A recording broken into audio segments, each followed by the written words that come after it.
Okay, so let me get this uploaded here. You do that one.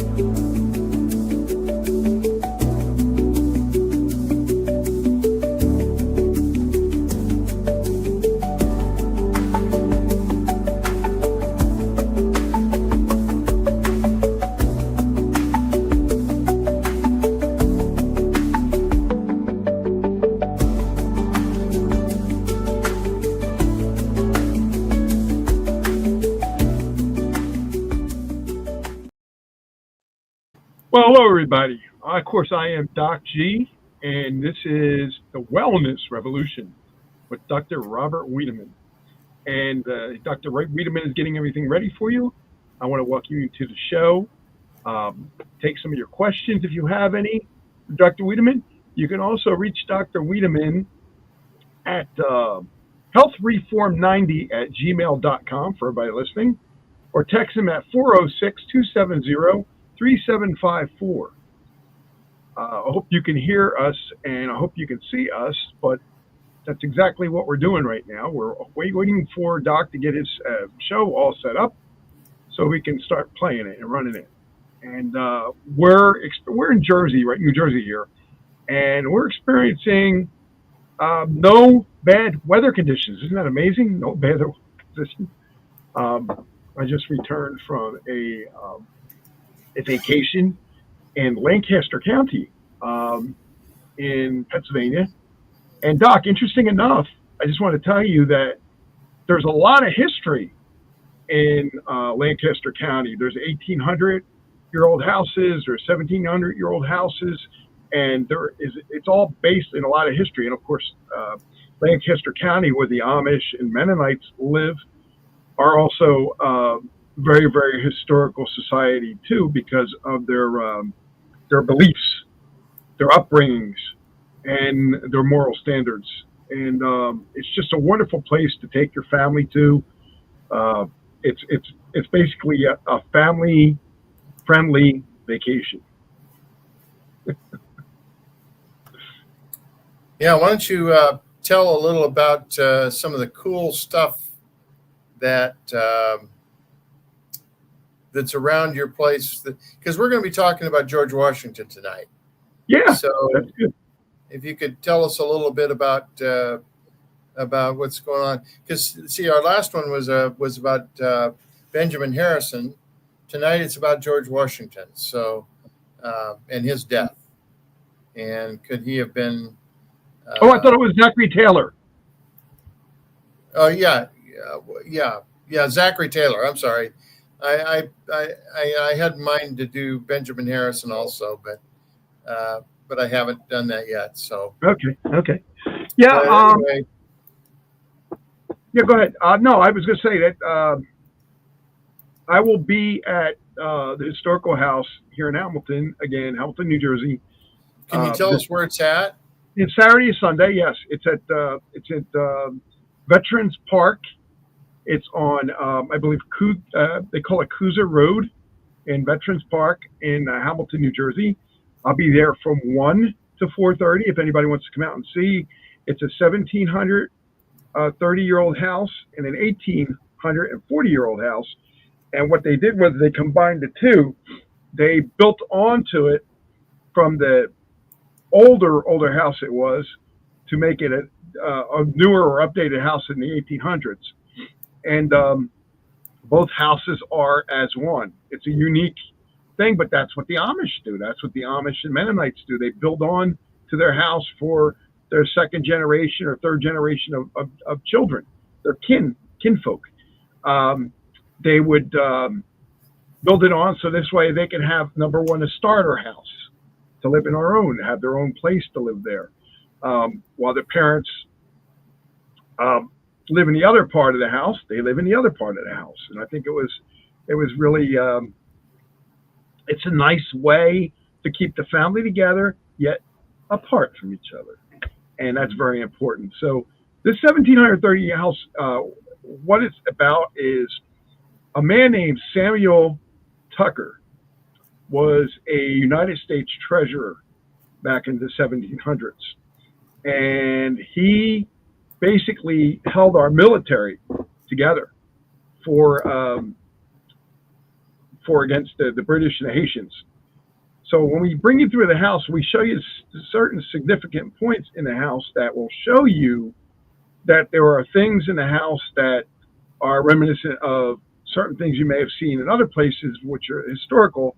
But a lot of this is for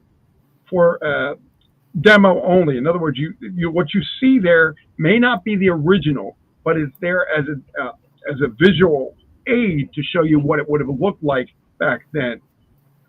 It's also a tremendous.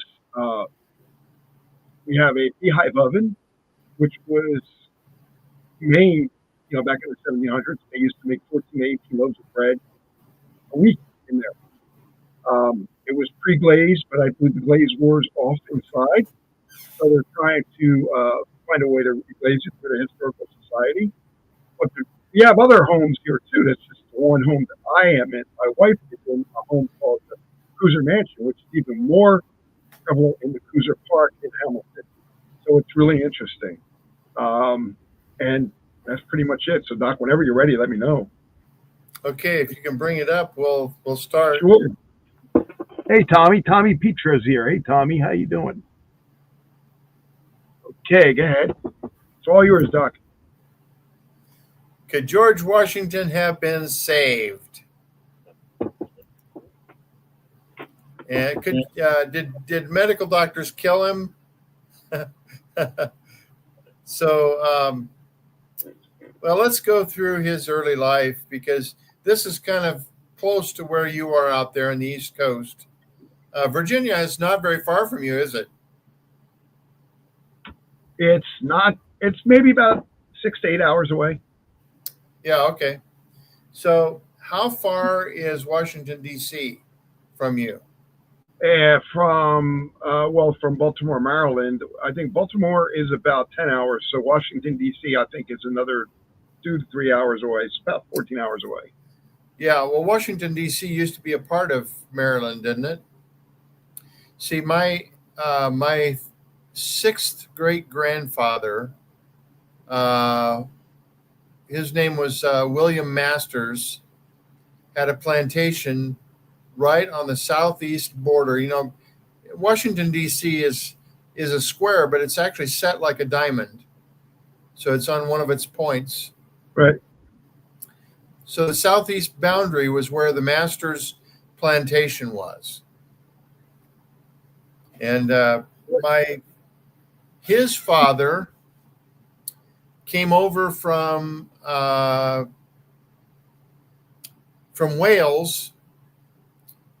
We believe that the immigrant who came over in 1691 was named Notley Masters the First, and so his father was a widower and married some lady, and she was the typical stepmother that you see in all of the Grimm brothers' tales, like Hansel and Gretel. Right. The terrible, terrible stepmother. In fact, she was so bad that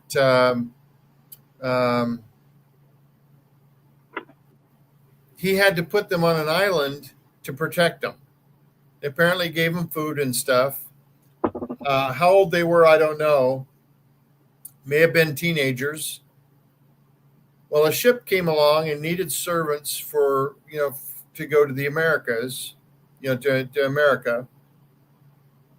So they opted to be servants on that ship to get passage to America, and that's how how he came over to America, to Virginia, and then his son moved up to where Washington, D.C. is today, and had a huge plantation right there. And he passed it down to his son Robert. He passed it down to his son Notley II. Notley sold it, moved to North Carolina, married a very prominent lady there, had several children. She passed away. He moved down to South Carolina and was either a private or a corporal in the Continental Army there, and fought at the battles of Musgrove's Mill and we believe Kings Mountain as well, and possibly Cowpens. So Okay. he was a part of the American Revolution there, and may have even gone to Yorktown. We don't know for sure, but he brought back several stories of the war, of several battles, according to his wife. Now, after the war, he married the daughter of Old John Hembree. Old John Hembree had been a Tory, which means he was a loyalist. And the reason he was a Tory wasn't because he was loyal, it was because he was trading with the Indians, and the Indians liked loyalists better than they liked the Whigs, the Patriots. Right. So, but he married his daughter. Let's see, I kind of trying to remember her name. Anyway, she outlived him, of course, and we have letters of her writing for his pension to be continued with her. And then she died in the Civil War under Sherman's March to the Sea. So Sherman killed my third great grandmother in his march to the sea. So that's what we know of the history there. And I'm very interested in Revolutionary War history and so forth. And of course, that's one of the reasons why I've done some historical stuff here. And we're going to talk about George Washington tonight. And he was born in 1732 in Virginia. And by the way, Notley Masters II, in his first family with his first wife, one of the children was named George Washington Masters, and another was Benjamin Franklin Masters. Mm. So he was, rubbing elbows with these people. The population wasn't heavy back then. So he apparently knew these people, admired them greatly. And so it's kind of like dealing with family here. Yeah. So he was born in 1732 in Virginia. And of course, he had limited access to calcium-rich foods. I would say that probably bone soup is probably the closest thing he had to some nutritious stuff. Because I don't imagine that the soil in the East Coast is real dense with minerals anymore. Because many people moved west because it was farmed out. So, and of course, there was poor dental hygiene in those days, and early loss of teeth was very common, and may reflect the signs of nutritional deficiencies as well. Doc, if the food was better back then, how could it have nutrition deficiency? Well, here's what Dr. Wallach teaches. He teaches that in those days, what they did was they would for their gardens, they would burned wood in their stoves back then, and they would take the wood ashes and put those on their garden. That was very, very common practice. Mm-hmm. And that's literally how they kept the minerals in the soil. And now, I had a friend in Kalispell, Montana, actually Columbia Falls. His name was Nestor Fromness. He and his wife he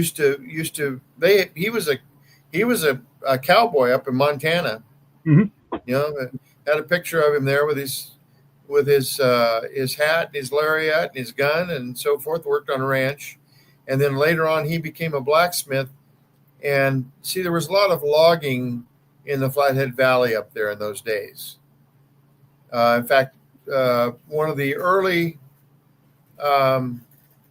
lumber companies was named Plum Creek.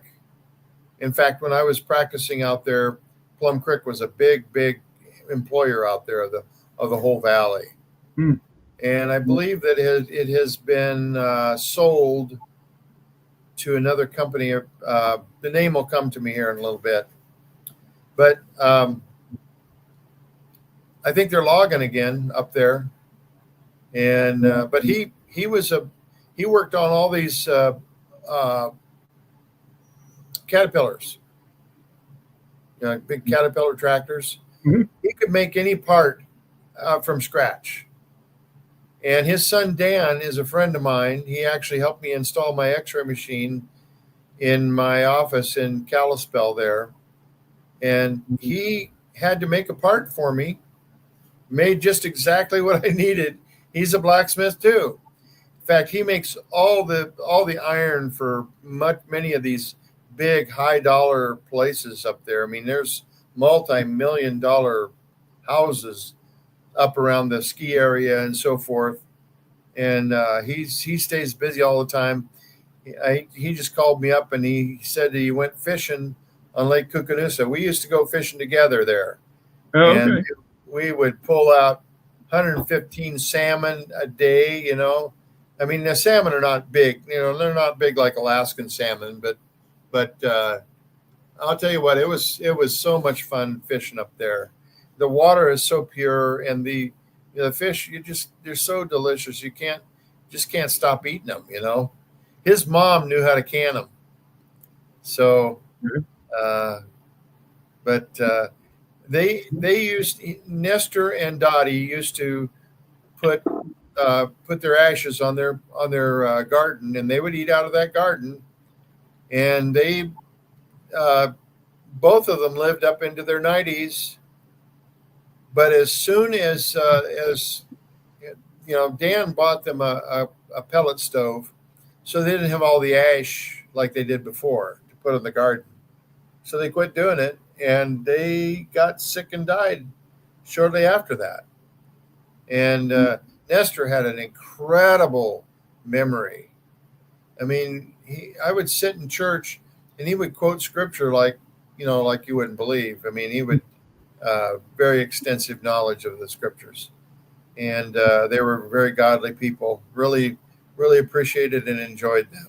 So, and that's kind of how our country began. Our country was a godly country back then, and God blessed our country. I believe that God blessed the beginnings of our country. And you're sitting right there in the middle of it, right there. You're not far from Trenton, are you? Not that far, no. So have you seen this historic site? Is it preserved? Well, the thing is with George Washington anything. I mean, I saw it when I was a kid, and when you see things when you're a kid, it's nice. But you got other kids pushing you. You're not really listening. You don't understand. You want to get on the bus, and you're not really paying attention to what the historical person's saying or talking. Because I see it with the kids that come in when I do, the third graders. They don't. Some will understand, some don't, and some just want to get to lunch. So the funny thing about it, Doc, what you're asking me is, I told my wife I would love to go back and see the stuff I saw as a kid now, so I can understand exactly the historical part of it. Yeah, I'd love to go there with you. Sometime I'm going to come out there on a trip, and I want to go through all those places. So sure, yeah, sure. So and probably here's what happens. When people don't listen to the story, it's like they take it for granted. It's so easy to take our freedoms for granted. Now, do you realize that over in England now, England has so far departed from righteousness that they will arrest Americans if they have put on social media anything about God, about criticizing their government. They will arrest you and put you in jail as soon as you get off the plane. Yeah, I heard that. So I am never, ever going to go to England. I promise you, I will never go there. It's if they have so far departed from that, there's no point in ever going there. I mean, I would love to. I would love to see Big Ben and all that stuff, and I would love to see try to look up where some of my family came from, but not gonna now. I'm not gonna now. And I'll tell you what, my family turned their backs on it and we came to America. So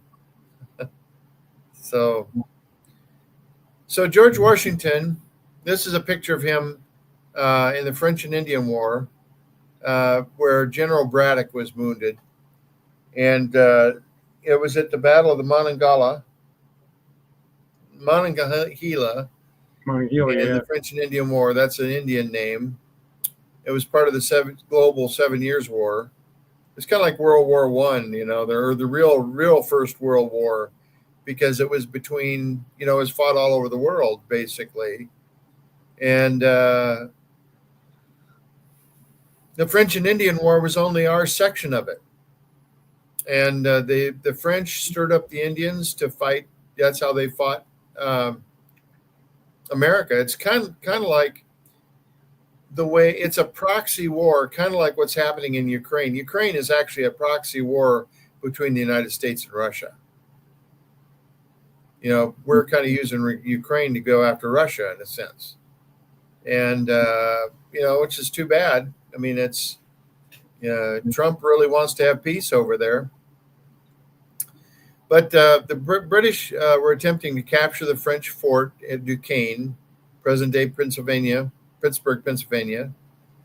And they were ambushed by the French and the native forces while advancing through the wilderness near the Monongahela River in western Pennsylvania. Braddock was mortally wounded in the battle, and Washington, then he was only 23 years old, and he helped organize the retreat and care for the wounded. His leadership during the chaos gained him great respect and marked a pivotal point in his early military career. But the gorilla in the room is on these, 23 years old, he's got like a bank of health. However, it's being withdrawn from by this military lack of good food. They had salt pork, hardtack, coffee or tea or whatever they drank, and maybe bad whiskey. And that was their fare. Mm-hmm. And it was continually making withdrawals from their health bank, so he served from 1753 to 1758 under British command, harsh conditions, poor rations, little access to fresh produce or calcium. They may have had they probably had gardens, but he had during the French and Indian War, the early signs of dental deterioration was noted at that time. So it started clear back then. See, if you have lack of calcium, it's basically a raging osteoporosis of your maxillary bones is what causes that. I've always had lack of vitamin D and vitamin and calcium. I don't know why, What's but that? I wasn't really supplementing it over the years. What's that? I always had lack of vitamin D and calcium for years. And I asked the doctor, I said, what can I do? He says, well, drink more milk. I said, but I do drink milk and still my vitamin D's low. Well, drink more. Well, that's your answer for it. Milk has got calcium in it and milk has got vitamin D. Go ahead, answer. Yeah, well, the problem with it is that the casein in the milk causes you to lose the calcium, so it doesn't do you any good. There you go. You have to supplement, and the longevity supplements have the best calcium vitamin D, and if you want to prolong your life, you want to have all the nutrients there, and it does make a difference. I'll tell you what, if you run out when you're on longevity, you don't want to. I'll tell you what, I value my vitamins. I take them every single day, the vitamins and minerals, not just the vitamins, but the minerals. And of course, I take the Ultimate Classic because it has the minerals in it as well. All the minerals you need are in that, and some calcium. And then I take the Caltati, and we'll talk more about that in a little bit. Okay. So basically, He commanded the Continental Army from 1775 to 1783. And again, soldiers often ate hardtack, salted meat, lacked vitamin C, calcium, magnesium, bone, and tooth loss were common. Washington used false teeth by midwinter. And of course, Valley Forge was extremely hard on them. During the harsh winter of 1777 to 1778 at Valley Forge, General George Washington endured immense hardship alongside his Continental Army, facing freezing temperatures, inadequate shelter, disease, and severe food shortages. Washington struggled to keep morale high among troops who lacked the basic supplies like shoes and coats. Yet his leadership during this crucible of suffering helped forge a more disciplined and unified force, especially after the training reforms led by Baron von Steuben. Valley Forge became a turning point of not of battle, but of resilience and transformation for both Washington and the American Revolution. And there was something else that took place at that time. Excuse me. There was a book that came out called Common Sense. Do you remember that? I do. And let's see, who is the author?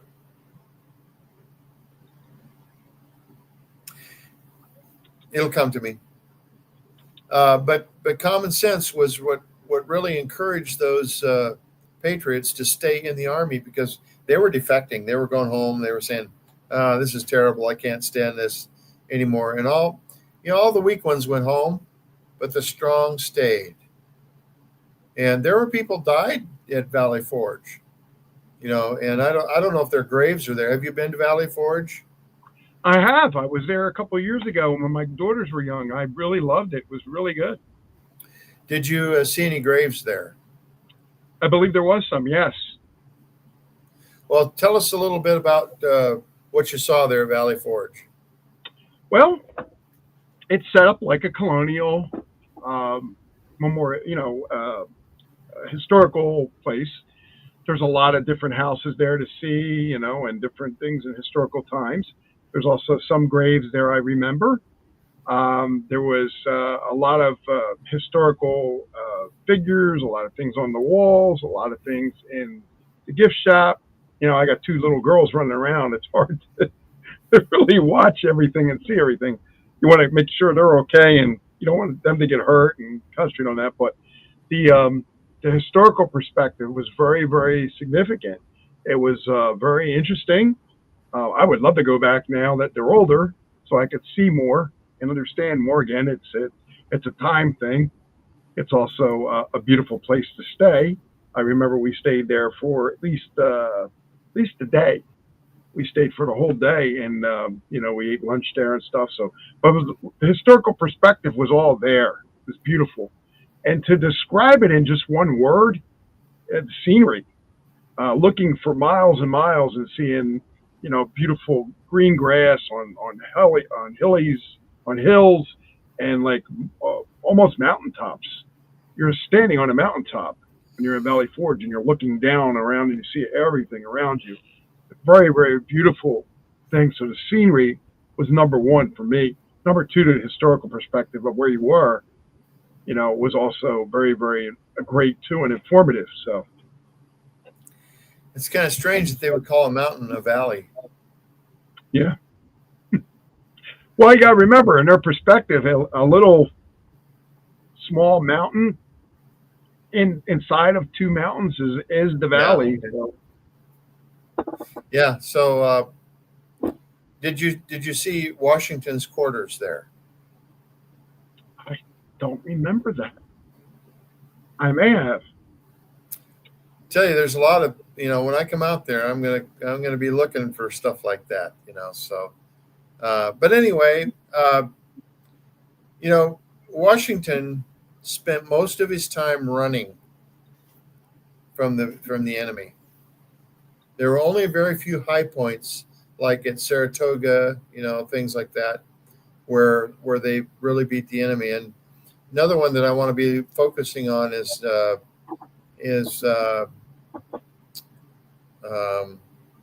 Benedict Arnold. Benedict Arnold, yes. He was put in a position. I don't think a lot of what he did was, if we had him today, nobody would ever prosecute him today. if you take a look at what's happened today, people lose stuff. Oh well, let's just let it go. There's no accountability anymore. No accountability. Yep. And you're right about that. Accountability is a euphemism for punishment. I mean, there used to be the death decree. In fact, Thomas Jefferson found somebody in his cabinet that was a traitor. Mm-hmm. He took him out to the front lawn of the White House and shot him, killed him. Oh, okay. For treason. So, boy, Donald Trump would never dare do that today. Can you imagine? Oh, you committed treason. Bam! Well, accountability, like you said, is very important. Accountability. I mean, Andrew Jackson did. I mean, Andrew Jackson was that's what made him so great, is that they stood up for what was right. And people, there's a certain individual in government who used to be in government, who's now out of office, whom they are asking questions online. Do you think it would cause a big problem if we prosecuted him? And I typed in there, do what's right because it is right and leave the consequences to God. What do you think of that? That's good. Do what's right because it is right and leave the consequences to God. So anyway, the nutritional impact, and see, what we're trying to develop here is the concept that what happened at the end of Washington's life didn't just jump out of the bushes at him. This was accumulation. And one of the things we want to talk about also in history, I want to mention this, and that's because it's been ignored, because chiropractic only was discovered in 1895. So before that time, nobody considered the subluxation as a cause of disease. And even the medical profession today really won't come around and recognize it. They pay lip service to it because they were forced to by a lawsuit that the chiropractors won against them in 1989. Judge Danner judged against them, said that they had to retract all their negative stuff in the American Medical Association Journal and the AMA Journal. And so they did that, but they never really want to acknowledge the cause of disease, which is the vertebral subluxation. Now, when the other thing we have to talk about is that anything that interferes between the brain and the body lessens your vital powers and brings about a deadening of the sensibilities of the mind. When we say sensibilities of the mind, the ability of the body to sense itself, to be aware of itself, to see what's happening. The nerves carry those impulses to the brain, and there's what we call intellectual adaptation. It has to do with adaptability to our environment, and the nervous system brings that about. Now, when we lack nutrients, the body will make compromises until it can't compromise anymore, and you end up in death.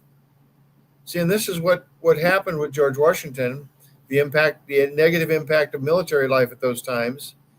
And of course, today, hopefully today in today's military, they have nutritional, things that are far above what they used to have. I mean, the development of foods for the soldiers really came about in World War II. The C rations, the K rations, and things like that, where they were able to have consistent food for the troops, so that they could eat those things, and have them in battle. An army marches on its stomach. And I hear reports that Russia is starving their soldiers. Yeah, I heard that too. You know, and these soldiers are fleeing because there's no food. There's no point in staying there because they're just going to die. If you starve them to death, they're going to die. You know, which doesn't make any sense. So, okay, so you know, with the poor mineral absorption, high phytic acid from grains, poor mineral absorption, chronic inflammation, joint wear, bone loss, osteopenia, osteoporosis was progressive. Okay, so osteoporosis and tooth loss.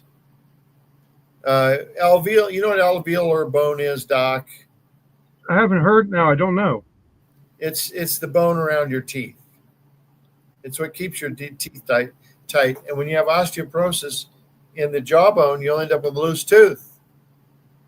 You have a loose tooth, you've lost it basically, because the ligament no longer.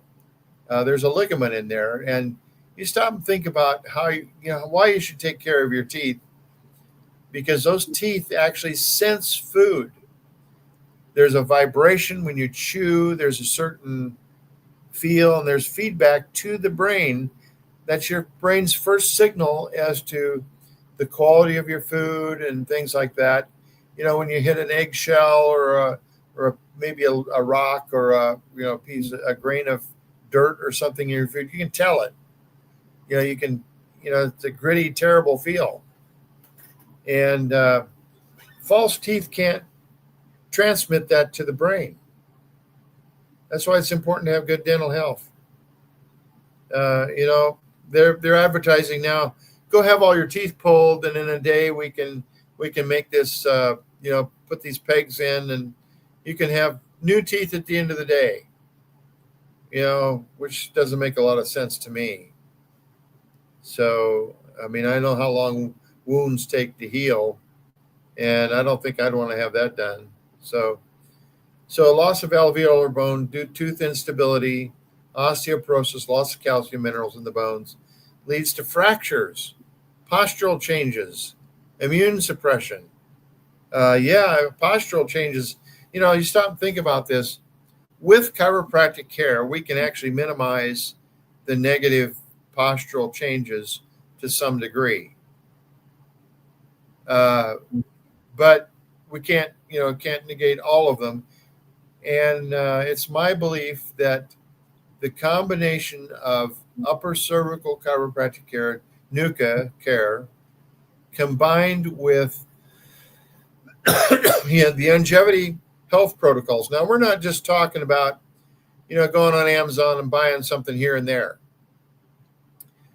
Join up with somebody that is in longevity, knows how to guide you, give you the experience you need to properly take what you need to take. That's why we have this website specifically designed to do a health survey so that you can know exactly what your body needs. Right. There's no guesswork to it. It's all based on Dr. Wallach's protocols. And I'll tell you something, I wouldn't want to be without this stuff. My story, I'll tell my story a little bit later here. So loss of alveolar bone, tooth instability, and osteoporosis, loss of calcium minerals in bones leads to fractures, postural changes, immunosuppressant. The bone marrow inside the bone produces white blood cells. Now we're talking about immunity here when we talk about bones. What I was taught in chiropractic college was that blood is considered a hard tissue because it is formed by the bones, from the marrow of the bones, both the red and the white marrow. You have the red marrow and the white marrow. White marrow or yellow marrow produces the white blood cells, and it also produces red blood cells. It takes 120 days to produce a red blood cell. So osteoporosis reduces the marrow capacity. It results in anemia, poor immunity, and clotting issues. If people have clotting issues, it's because their marrow's not strong. So dental extraction during the war was common. It was common on the frontier. Poor hygiene and malnutrition nutrition worsened the infections. And Washington's dentures were made from ivory, metal, and animal bone. Let's see. I'm trying to look and see if I got pictures. There's pictures of his teeth. There. Can you imagine wearing something like that in your mouth? Doc, I think that you should go to the dentist tomorrow, have all your teeth pulled, and see if you can have him make a set just like George Washington's. What do you think? Yeah. Are you up for that? Yeah, sure. I would never be able to eat with it, but okay. I don't see how anybody could eat with something like that. So here's the final illness overview. December 1799. He went out on his property on his horseback it was kind of foul weather, but apparently needed to check things over. He probably had to check what was going on. He had to survey what was going on his property. And he came back. He had sudden throat inflammation, started getting hoarse, difficulty breathing and swallowing, likely acute epiglottis or pharyngeal infection. I don't like the term infection. The reason I don't like the term infection is it implies that the germ is coming in there and invading, when in actual fact, germs are just there. They multiply when there's dead and dying tissue. The disease was there first before the germs. Yeah. That would be, that's kind of like seeing a dead horse out in the field and seeing all the crows on the horse. Boy, those crows must have killed that horse, right? Doc? I mean, I don't assume that, do you? I don't know. I don't know what to assume anymore, because it depends on what, the nutritional standards of the food they ate and what they were eating. Yeah.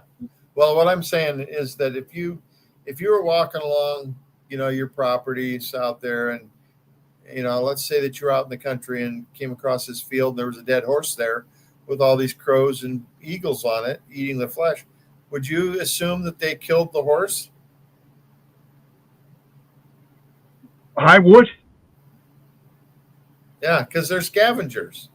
Yeah, I would. Yeah. Well, people come along and they figure out that that germs, cause the disease. So they fight the germs rather than promoting health. You see, and the basis of health is your nutrition and your spinal alignment. Spinal function is, structure and function are related. Chiropractic is based on some very simple concepts. You cut your finger and it's going to heal in about 2 weeks. But if you cut the finger of a corpse, it's not going to heal at all because there's no life left there. See, and so it's a matter of promoting life rather than fighting disease. Now, here's what the doctors did to George Washington. And let's see if I have a picture of him. Let's see here. There we go. I'm sorry for the poor formatting here. I had limited time. Marvin was actually supposed to produce tonight's thing, and he's had some real emergencies around his neighborhood, and I'll tell you about that in a little bit. But Ludwig's angina, and the definition is a severe, rapidly spreading bacterial infection of the floor of the mouth and tissues of the neck, which lead to the airway obstruction. Symptoms that Washington had: rapid onset sore throat, swelling of the neck and lower jaw, difficulty swallowing, hoarseness or loss of voice, difficult breathing. Of course, likely secondary to dental infection or throat trauma, maybe because of the cold weather. Relevance: Ludwig's angina is best with a description of his rapidly progressive airway compromise and massive neck swelling. It also explains the hoarseness and potential airway obstruction that ultimately led to death. And the inflammation of the epiglottis. What is the epiglottis? Do you know what that is, Doc? Do not. It is a lid on your trachea. Your trachea is what you breathe through. And when you go to swallow, this thing automatically closes over the top of it. You can actually see it in the back of your throat if you look down in it. It's kind of a curve shaped thing, and it'll close like that. You open it up, you can see your vocal cords down in there. Well, this epiglottis became inflamed. Now, what part of the spine would control that? It's called the pharynx. And actually, if you want another name for it, it's acute pharyngitis. Okay. Only this goes beyond it. Ludwig's angina is a step beyond that. But acute pharyngitis is basically controlled by the fifth cervical vertebra. But it's not, it may not be that exact level, but that's approximate level that controls that area. And vertebral subluxation complex will misalign those vertebrae and interfere with the nerve function to that area. And however, one of the things you have to bear in mind here is one of the, when you have a tooth infection or inflammation or, whatever you want to call it, it's a very complex thing. Probably in those days, many of his rotting teeth had not been fully extracted. They just didn't have dental surgery back then. So he probably had some really bad situations in there that should have been dealt with. And of course, in those days, they didn't deal with it. They did extractions. And, if a piece of a tooth broke off in there, they couldn't get it out, in all likelihood. And infections do get down in the pockets there and doesn't heal properly and so forth. So, and they didn't stitch in those days, probably. So you combine that with the elements of lack of minerals and poor bone density and environmental things all came together and really killed him. And the reason that they bled him so much was that was their emergency procedure.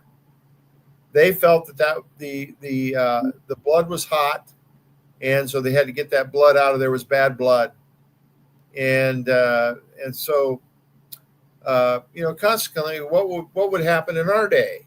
Probably go to the emergency room, and they were probably let's see if we can see what they would do here.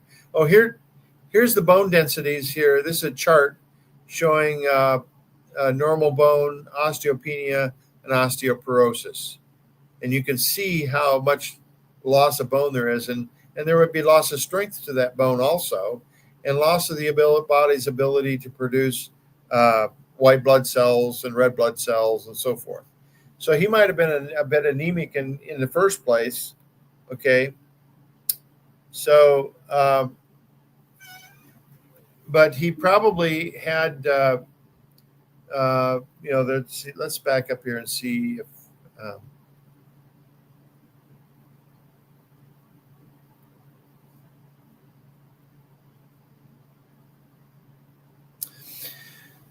the doctors removed approximately 80 ounces of blood. It's several liters worth of blood, a liter and a half or something like that, or 5 liters, or they took almost all of his blood out, and they did so because that was their emergency procedure of the day.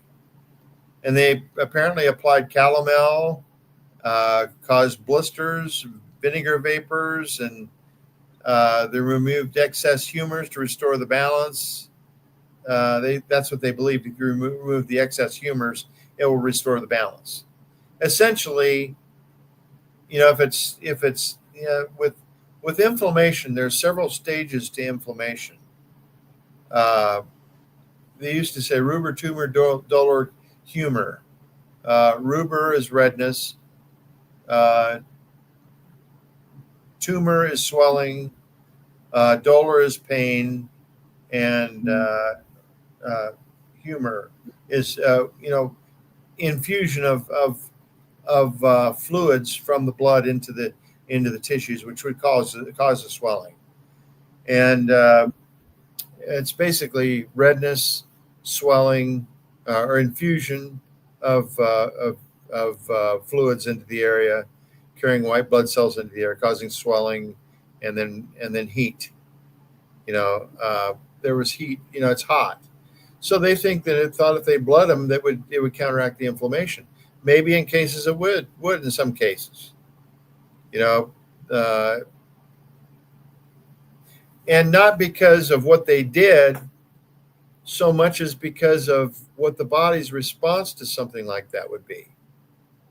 In homeopathy, what they do is they figure out what the symptom is. Let's say it was inflammation.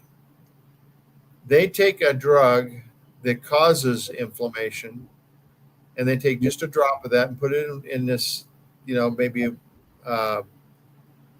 ounce of water, and they, shake it up, and then they take a drop of that and dilute it down further, because water has memory of all things. And so, and they would shake it until there's only maybe not even a molecule in there left after they do this several times. The weaker it gets, apparently, the stronger it is. And so what it does when they administer this homeopathic remedy, it challenges the body to fight back against it. Whereas with modern medicine, what they'll do is they'll take a drug that counteracts the symptom to try to cancel it out. And that's called reductionist method, MD-directed allopathic reductionism. And it works for so long, and then the body will change its chemistry and actually fight against that. But with homeopathy, they do the opposite, like I said. And I remember a fellow in my church, he happened to have been a World War II mechanic on Messerschmitts. And he told me about homeopathy, told me about some guy that he knew had lost his foot sweat. Now, I don't know what problem that would cause, but apparently they gave him homeopathic remedy, and he got his foot sweat back. So, I mean, that would be kind of like people today, instead of taking Viagra when they have ED, take something that would, a homeopathic remedy that would cause ED to try to counter, to challenge the body, So anyway, that's what they did to him. And of course, he died as a result of that. Now, his last words were, he says, something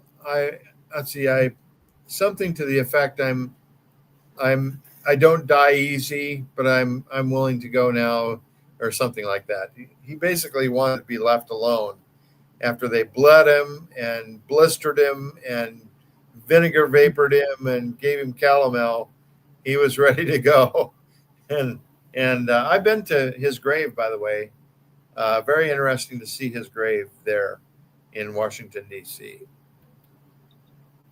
So he died of, here's why the bloodletting is fatal. A blood loss causing reduced oxygen delivery, immune system suppressed, no hydration or nutrient replenishment, likely died from hypovolemic shock.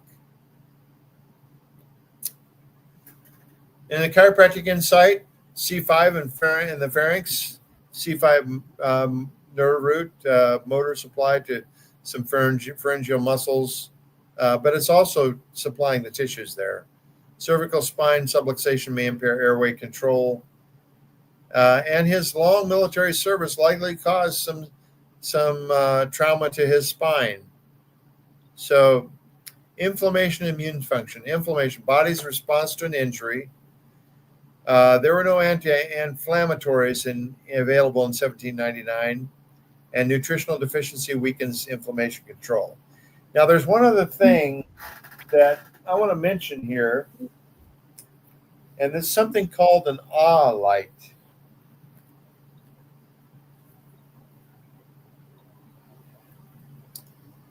I don't know if you can read that or not. Oh, it's backwards. Light. Let me see if I can fix that, Doc. Hold on. Yeah, see if you can fix that. What's backwards? Yeah. Oh, that's your camera. You got to go into settings and change something. You got to take it off mirror.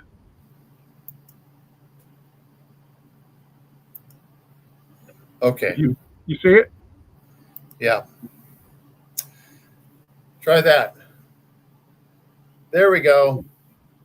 Now you can look that up on alight.com. And these are, I've had these for years. I have used these over and over and over. This is a blue one. Now I've had dental extractions, and I'll tell you something. I did not have to use any drugs to I would just put it on here, and it would, the blue one is for like acute injuries. Okay. Chronic ones, you use the What's red it do? one. Deaden the nerves, Doc? What? It deadens the nerves? No, the pain alleviates. It doesn't deaden any nerves. No, it actually just, it's like putting ice on it, after only it feels warm. So for an acute injury, you put the blue one on. For a chronic one, you put the red one on. I'll see if I can get my red one out here. But it stimulates the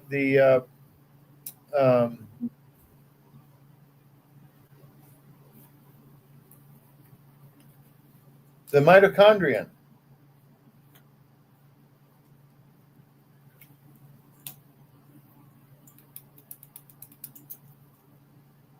And I don't know if you'll see red on here, but I don't know if you can see the red light here. I can see the red. I can see the red.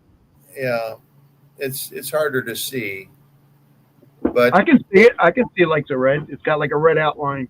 Yeah. But anyway, if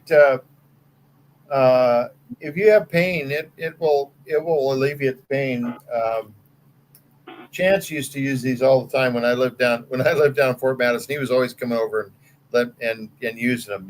He'd sit there and hold the light on himself and stuff like that. But Is it like I have an infrared lamp that I use that is actually a wand that I bought years ago, I think from QVC, and it's almost the same type of thing where if you have a knee injury or leg injury, you just rub it slowly on there. Now, it's warm, but it doesn't heat up. It won't burn your leg, but you got to keep moving it to stimulate it. Yeah. Well, I'll tell you something. There are several things that you can do for, like, let's say that you have acute pharyngitis. What can you do for it? I mean, this is like, it may not be caused by dental problem. If you just have acute pharyngitis. Now, my late ex-wife used to get acute pharyngitis all the time.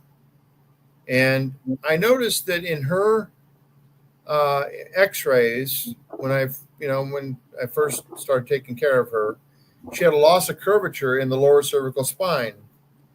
And she would get these bouts of acute pharyngitis. We took her down to the emergency room one time. The doctor didn't give her any medication. He took a new enema bucket. You know what an enema bucket is, Doc? Enema bucket? Enema bucket, yeah. No, I'm not familiar with it. Give her a brand new one, plastic on it and stuff. He says, now don't ever use this for an enema. What you do is you put as hot a water as you can stand in it, and then sit in the bathtub and run this hot water in the painful areas of your throat. And she did that and got over her acute pharyngitis really quickly. And, just let it run out of her mouth. And so for years, I would, and what I noticed is that when I had patients that had acute pharyngitis, generally they had a loss of curvature in the lower cervical spine. Now, as she stayed under care, over time, that curvature returned to a normal. You see, if you look from the side, your neck has a normal forward curve. It's called lordotic curvature in the cervical spine. And if you lose that curve, it stretches the spinal cord and and nerve roots. And when that curvature came back to her spine, she didn't get any acute pharyngitis after that. So that's just a family type of thing. So structure and function are related, and and that includes the integrity of the teeth as well. If your teeth are in good shape, you'll notice that people in good health tend to have nice looking teeth. They have all straight. The teeth are all straight, and they're no cavities and things like that. That's the way my boys all are, by the way, and that's because I took good care of their teeth growing up, and I kept them under chiropractic care. Now, had I known about the nutrition back then, I would have done that too. You do all three things. You keep yourself in good nutrition with longevity. You find a good NUCA practitioner. And by the way, if anybody needs a good NUCA doctor, or needs to have nutrition, if you're not on a good protocol, not in a good place in terms of your nutrition, and you're not in a good place with your health, please contact me at 406-270-3754. That's 406-270-3754. You can also contact me on healthreform90@gmail.com. Doc, you want to put that up there to run it across the deal? I think that, see if we're done here. Oh, here's a picture of George Washington with his false teeth in there. So I was going to ask you something real quick, Doc, and then we can go about the situation with bloodletting. I realized that was done, like you said, back then. And unfortunately, one of the problems with that is, and you may agree or you may not agree, but when you reduce the levels of blood in your body, the plasma, that's what the plasma person told me. He says it's good, but it's also bad. And the reason why it's good is because when you're creating new blood or new plasma in your body, in other words, it's like taking an oil change. You're dumping the old oil out and you're putting a new blood in. Now, the other problem with that is, of course, if you're doing it a lot and you're doing it too frequently, now you don't have a lot of blood to flow to a lot of the organs. And that's another concern that I see from people. It's almost like you bleed to death type of thing. Well, I'll tell you, I had somebody work for me when I was practicing in Wisconsin, and this individual had polycythemia vera, and she would get like drunk, because she had such thick blood, and she'd wait so long till they had to use a really large caliber needle to bleed her, to get her blood thin enough so she could function. And she said, well, people with polycythemia vera die early. And they do. It's because your organs all fall apart because they can't have the blood supply because the blood's so thick. And there you go. So what I did is I had her go in once a month to have bloodletting done before it got to that point, and kept her under chiropractic care. And within about 2 years, we had her to the place where she was functioning normally and didn't have a problem with polycythemia vera. Very rarely had any problem with it unless she let it go too long. I kept on her case, made sure she went in and had bloodletting done. So in a case like that, that's where it's appropriate, So, but anyway, you can contact me at healthreform90@gmail.com. We encourage your comments. Also, if you like the content, what we had on here, please hit the subscribe button and hit the like button and let us know, give us your thoughts, what you liked about our show and whatnot.